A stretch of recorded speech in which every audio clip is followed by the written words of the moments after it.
Eddy Nawgu, who proclaims himself as a living deity, Okaramado Okarammo, was a deadly ritualist and fake prophet who was apprehended and executed by Bakassi boys at Ochanja roundabout in Onitsha, Anambra State, in the southeastern part of Nigeria in the early 2000s. Eddy Nawgu, whose real name is Edward Onyebuchi Okeke, was born on 15 January 1957 in Nawgu community, a town situated in Dunokofia local government area of Anambra State in the southeastern part of Nigeria, and died on 9th November 2000 at Ochanja roundabout in Onitsha, Anambra State, at the age of 42 years old.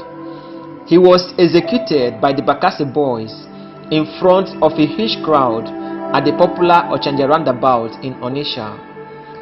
He was married to Joyce Okeke and together they bore children, but to date, nobody knows where his wife and children are, while some allege that he used them for ritual. He was known for pounding little babies in a mortar and known for supplying rich men with magical powers, wealth, riches, affluence, and protection after they must have given him some human sacrifice. He was also known for kidnapping, possession of firearms, and supplying criminals, armed robbers, and kidnappers with magical charms for protection. He was alleged to be a dreaded Nigerian sorcerer, occultic grandmaster, and a fake prophet, as described by the Nigerian media in the early 2000s. He proclaimed himself to be a prophet of the biblical Abrahamic God. He proclaims that he is a half human and half spirit, and that he doesn't have a personal abode. He proclaims that he lives in the air, in the ocean, in the cloud, and everywhere. Although he claims to live everywhere, but his notable place of abode, where people used to meet him to collect charms and dark magical powers, was at the Anoma Healing Center, located at his compound in his community at Nago, a town situated in the Dunokofia local government area of Anambra State. He bore several sobriquets throughout his lifetime, but was predominantly known in the mid-1990s as Eddy Nawgu.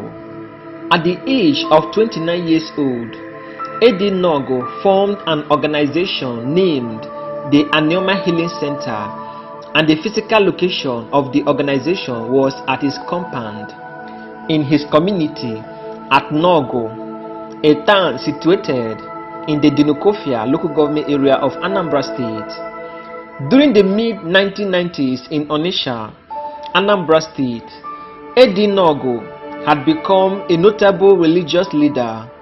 In the year 1999 to 2000, Eddy Nawgu had become a person of interest in numerous crimes committed not only in his community but across Anambra State as a whole, and had begun to attract the attention of the Bakassi boys, a vigilante security group which was set up and spearheaded under the tenure of Chinwoke Mbadinuju, the former governor of Anambra State.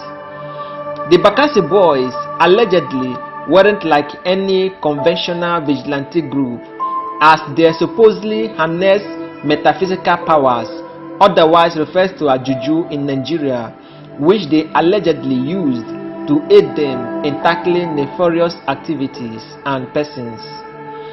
Eddy Nawgu had been accused of kidnapping, aiding, and abetting infamous criminals, partaking in rituals involving the use of human body parts, that is, the human skull, illegal possessions of firearms, and human sacrifice.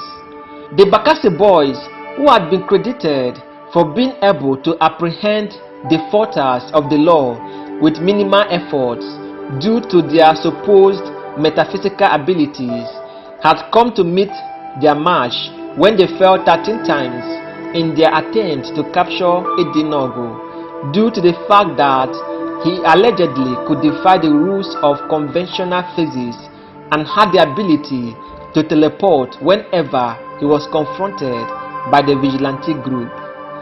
According to the Nigerian media, it took the efforts of the leader of the vigilante group named Ngworo to allegedly strip Eddy Nawgu of his ability to teleport, which finally led to his capture in 2000. Eddy Nawgu proclaimed himself as Alusine Joker, which means the deity who goes to church. Eddy Nawgu, when apprehended on the 14th try by the vigilante group Bakassi boys, was taken to their base of operation for further questioning and interrogation. His release to the Nigerian police was vehemently opposed, as the Bakassi boys argued that the police were very much corrupt and could easily be influenced and bribed with money. High-profile government workers and officials allegedly interceded for the release of Eddy Nawgu, as reported by the head of the vigilante group, Mr. Ngworo. However, the names of the political figures and government officials who interceded for his release were never published on any media outlet. Eddy Nawgu was eventually beheaded and had other parts of his body cut into pieces by the Bakassi boys, after which all parts were gathered together and set ablaze at the Ochanja market in Onitsha, Anambra State. Eddy Nawgu died on 9th November 2000 in Ochanja roundabout in Onitsha, Anambra State, at the age of 42 years old. In the year he died, all calendars printed in the southeastern part of Nigeria all bore graphical depiction of his crimes up until his arrest and execution. The year Eddy Nawgu died was the period the Nigerian movie industry was fast growing. A movie titled Onyamoma was produced by Lancelot Oduduwa Mason and dedicated to Eddy Nawgu.